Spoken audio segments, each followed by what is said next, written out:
Assalamualaikum warahmatullahi wabarakatuh. Selamat sore semuanya. Alhamdulillah, pada kesempatan hari ini saya akan mencoba menjawab pertanyaan yang diberikan oleh Bapak Rendra selaku dosen pengampu operasi perbankan syariah.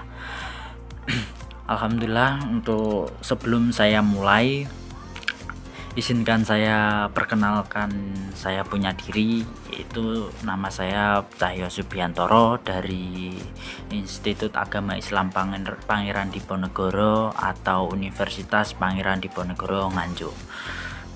Untuk jurusan yang saya ambil yaitu jurusan Ekonomi Syariah. Untuk nomor absen saya sendiri yaitu nomor absen 2. Dan semester yang saya jalankan sekarang yaitu sudah semester 4. Nah, selanjutnya saya akan menjawab pertanyaan yang diberikan oleh Bapak Rendra tersebut. Soal pertama, mengapa perbankan syariah perlu merumuskan strategi operasi? Yaitu karena menetapkan strategi operasi ini akan menghasilkan suatu pola pengambilan keputusan yang konsisten dan suatu keunggulan bersaing bagi perbankan syariah. Untuk pertanyaan yang kedua, bagaimana Anda mengetahui apakah perbankan syariah memiliki strategi operasi atau tidak? Itu dengan visi, misi, dan kebijakan dari perbankan tersebut menandakan bahwa perbankan syariah mempunyai strategi operasi, di mana strategi tersebut disusun dalam misi, karena itu misi operasi menentukan prioritas dari sasaran operasi. Untuk pertanyaan nomor 3, yaitu buat beberapa keputusan strategi yang mungkin diperlukan pada operasional bank syariah, tergantung apakah misinya menekankan biaya atau kualitas.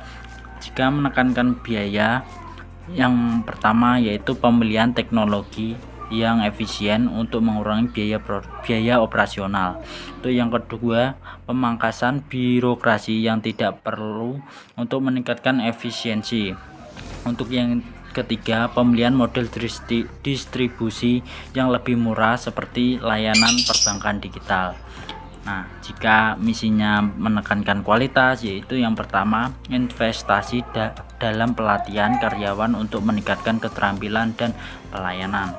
Untuk yang kedua, peningkatan pengendalian risiko untuk memastikan kepatuhan terhadap prinsip-prinsip syariah dan keamanan transaksi.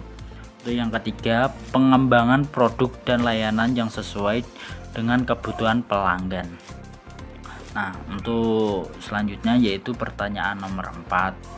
Dalam kondisi apa sistem berdasarkan proses untuk produk utama bank dan sistem berdasarkan produk hybrid bank syariah sesuai kebutuhan dan dapat dibenarkan? Yaitu produk utama hybrid bank syariah dapat dibenarkan dalam kondisi sesuai dengan prinsip-prinsip syariah dan tidak melanggar atau bertentangan dengan hukum-hukum syariah. Untuk selanjutnya yaitu pertanyaan nomor 5. Apakah perbedaan antara organisasi berdasarkan proses dan organisasi berdasarkan produk?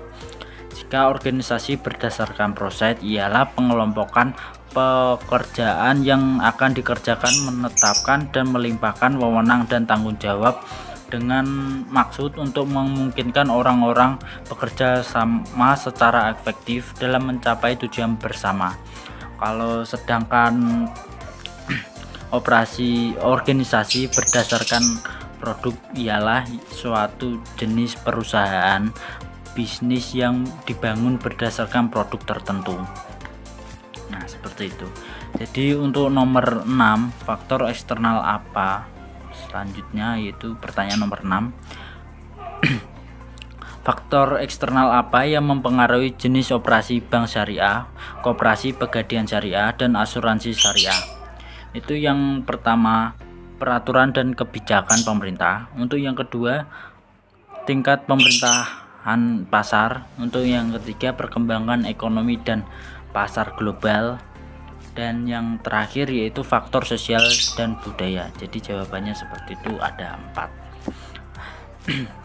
Untuk selanjutnya nomor 7, dengan menggunakan media cetak atau elektronik, carilah contoh-contoh strategi operasi perbankan syariah ceritakan dengan singkat situasi dan strategi yang ingin dicapai. Yaitu yang pertama, situasi menghadapi peningkatan volume pemerintahan, jasa dan pembiayaan syariah dari anggotanya. Itu yang pertama. Untuk yang kedua yaitu strategi meluncurkan layanan pembiayaan syariah bisnis online untuk mempercepat proses pengajuan dan persetujuan. Dengan demikian anggota koperasi dapat mengajukan pembiayaan dengan cepat melalui platform elektronik tanpa harus datang ke kantor. Ya, jadi sekian jawaban yang saya bisa jawab. Untuk selanjutnya sekian dan terima kasih. Mohon maaf jika ada jawaban atau kata saya yang salah, mohon dimaafkan. Wabillahi taufiq wal hidayah. Wassalamualaikum warahmatullahi wabarakatuh.